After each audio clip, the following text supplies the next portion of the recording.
직원이 이렇게 역질문을 해오면 보통의 리더들은 함정에 빠지게 되죠. 아, 그래? 그럼 A 방안으로 추진해. 또 영악한 직원이라면 이렇게 말하기도 합니다. 저보다 대표님은 경륜과 전문성이 훨씬 많으시잖아요. 조언해 주시면 따르겠습니다. 자, 미숙한 리더는 이런 말을 들으면 최고의 당신을 세상에 마음껏 보여주세요. 안녕하세요. 우쇼 오지은입니다. 여러분은 혹시 인생의 핵심 가치에 대해서 생각해 보신 적 있습니까? 이 마음속으로 최우선이라고 여기는 가치를 설정해 놓아야 어떤 상황이 와도 흔들림 없이 내가 원하는 방향으로 일관성 있게 나아갈 수가 있죠. 제 인생의 핵심 가치는 배움, 성장, 나눔입니다. 그래서 늘 공부하는 거 좋아하고요. 내가 성장하고 있다라는 느낌에서 행복감을 느끼고 이런 배움과 성장을 통해서 얻은 저의 경험, 지식, 지혜 이 모든 것들을 사람들과 나누는 데서 인생의 보람을 느낍니다. 이 배움, 성장, 나눔 그 중심에는 항상 성장이 있어요. 그래서인지 몰라도 저는 회사를 운영하면서 직원들의 성장을 돕는 것이 제 사명이다, 책임이다 라는 생각을 갖고 있거든요. 인생의 선배로서 상사로서 단순히 업무상의 도움을 주는 것을 넘어서서 그들이 성장할 수 있게 또 이곳에서의 경험을 발판 삼아서 훗날 더 크게 나아갈 수 있도록 도와주는 건 역시 리더의 역할이라고 생각을 합니다. 그래서 오늘은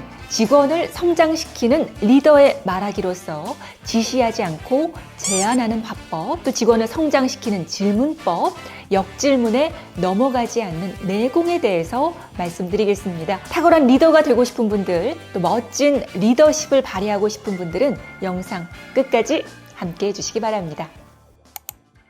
과거에는 변화의 속도가 상대적으로 느렸었죠. 그래서 리더들이 직장에서 오래 근무한 경험만으로도 직원들보다 더 많은 아이디어, 더 많은 전문성을 보유할 수가 있었습니다. 그때는 이렇게 하세요 라는 지시형 리더십을 발휘해도 별 문제가 없었어요. 하지만 이제는 아니죠. 시대가 굉장히 빠르게 변화하고 있습니다. 이 리더의 아이디어에만 의존하는 방식으로는 시대에 떨어질 수도 있고 또 직원의 전문성이나 또 창의적 아이디어를 이끌어낼 수가 없어요.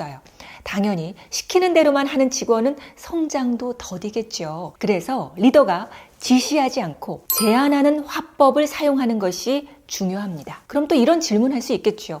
만약 리더가 뚜렷한 실행 방안을 가지고 있는 경우에는 의논하지 않고 지시하면 더 효과적이지 않을까요? 물론 그렇게 생각할 수 있습니다. 그런데 그런 경우라도 먼저 직원의 의견을 들어보는 것이 좋아요. 왜냐하면 상사의 질문에 직원이 자신의 입으로 대답을 하면 내가 대답한 거잖아요. 그래서 실행 과정에서 좀 더 책임감이 높아진다는 장점이 있습니다. 설득의 심리학에 보면 자신의 의견을 강요하는 방법보다 중립적 제안을 하는 것이 상대방의 생각을 바꾸는데 더 효과적이라는 연구 결과가 있습니다. 자신의 의견을 상대에게 강요하거나 주도적으로 말할수록 상대방은 심리적 거부감을 느끼기 때문에 설득 효과가 떨어진다는 얘기예요. 자, 직장에서 어떠한 문제 해결 방안을 논의하는 경우 상당히 많지 않습니까? 이때 일방적으로 지시하지 않고 제안하는 방법을 사용하는 예시를 하나 보여드리겠습니다. 자, 박 이사가 말합니다. 현재 성과가 미흡한데 이를 극복할 방안이 있습니까? 네, A 방안을 계획하고 있습니다. 내 생각에는 B 방안도 성과가 있을 것 같은데 김 팀장 생각은 어때요? 어떤 측면 때문인가요? 최근 모 회사에서 B 방안을 실행했는데 효과가 있었다고 합니다. 그렇다면 B 방안도 추진해보면 좋을 것 같습니다. 한번 실행해보겠습니다. 네, 이렇게 중립적 제안은 이런 아이디어도 있는데 채택 여부는 당신이 결정하세요 라는 의미를 지닙니다. 이렇게 하세요, 시키는 대로 하세요 라는 일방적 지시와는 전혀 다르죠. 자, 방금의 사례에서처럼 박 이사가 내 생각에는 B 방안도 성과가 있을 것 같은데 김 팀장 생각은 어때요? 라고 말하는 것이 바로 중립적 제안의 방법입니다. 이렇게 중립적으로 의견을 제시하면 직원도 실행할 의욕이 더욱 높아지겠죠. 지시의 방법으로 전달된 리더의 아이디어는 어디까지나 리더의 아이디어일 뿐이에요.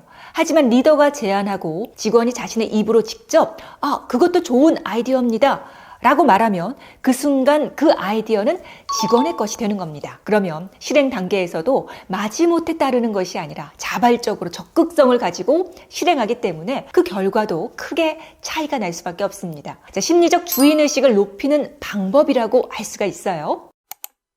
아까도 말씀드린 것처럼 오늘날은 리더가 경험이 많다고 해서 모든 답을 갖고 있지는 않습니다. 직원들에게 질문을 통해서 그들의 생각을 끌어내고 그 생각을 이해하고 성장하게 하는 리더십의 발휘가 필요한데요. 자, 어떤 사안이 있을 때마다 이렇게 질문해 보세요. 자, 이 팀장은 이 사안에 대해서 어떤 생각을 갖고 있나요? 그런 생각을 갖게 된 배경은 무엇인가요? 자, 이 팀장이 내 위치에 있다면 어떻게 하겠어요?